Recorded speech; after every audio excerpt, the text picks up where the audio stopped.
Oke, bismillahirrohmanirrohim. Assalamualaikum warahmatullahi wabarakatuh. Nama saya Arum Puspitasari, NPM 2001070007 dari program studi Tadis IPS kelas A.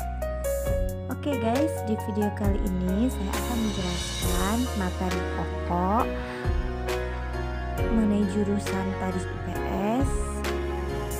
Dan IPS itu sendiri berarti mata pelajaran yang didapat dijadikan sumber pada pengajaran IPS, yaitu geografi, sejarah, ekonomi, antropologi, politik, dan sosiologi.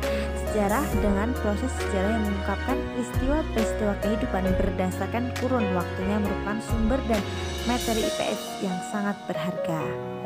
Oke guys, di sini saya mengambil materi yang berjudul Hakikat IPS.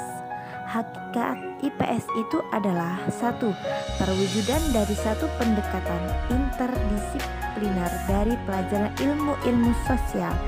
Dua, integrasi dari berbagai cabang ilmu sosial seperti sejarah, geografi, ekonomi, sosiologi, antropologi, ilmu politik, dan psikologi sosial.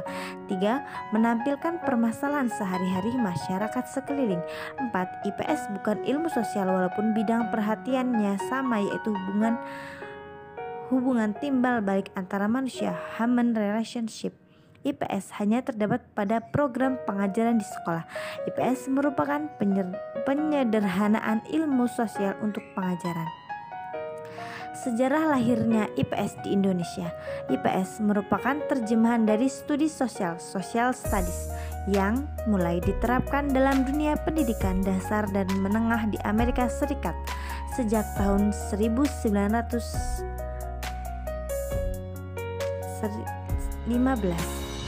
Setelah Perang Dunia Pertama, para ahli pendidikan di Amerika Serikat pada waktu itu berkesimpulan bahwa pengajaran ilmu-ilmu sosial yang diajarkan secara sendiri-sendiri dalam bentuk disiplin ilmu seperti sejarah, geografi, ekonomi, dan lain-lain tidak akan mampu membekali para subjek didik untuk dapat mengenal dan mengerti masalah sosial yang yang ada di sekitarnya. Dengan demikian, introduksikannya social studies yang diharapkan dapat mengatasi kekurangan perkembangan ilmu pengetahuan dan teknologi dewasa ini, di mana dunia pengajaran sekolah pada umumnya selalu tertinggal.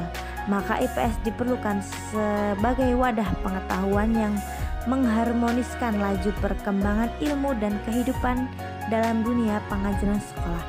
Sebab IPS mampu melakukan lompatan-lompatan ilmu segera konsepsional untuk kepentingan praktis kehidupan baru yang sesuai dengan keadaan dan zaman.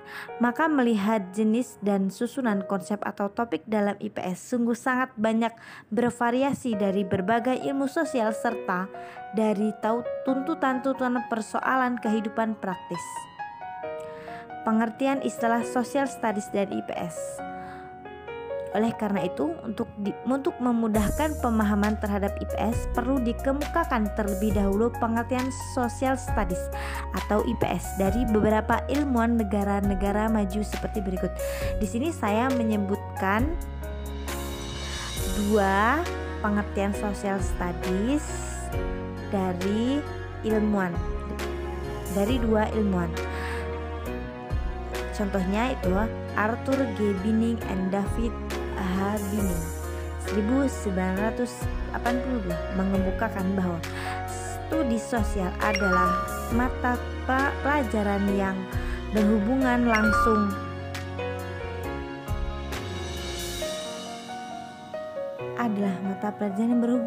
dengan perkembangan dan organisasi masyarakat manusia dan manusia sebagai anggota dari kelompok sosial.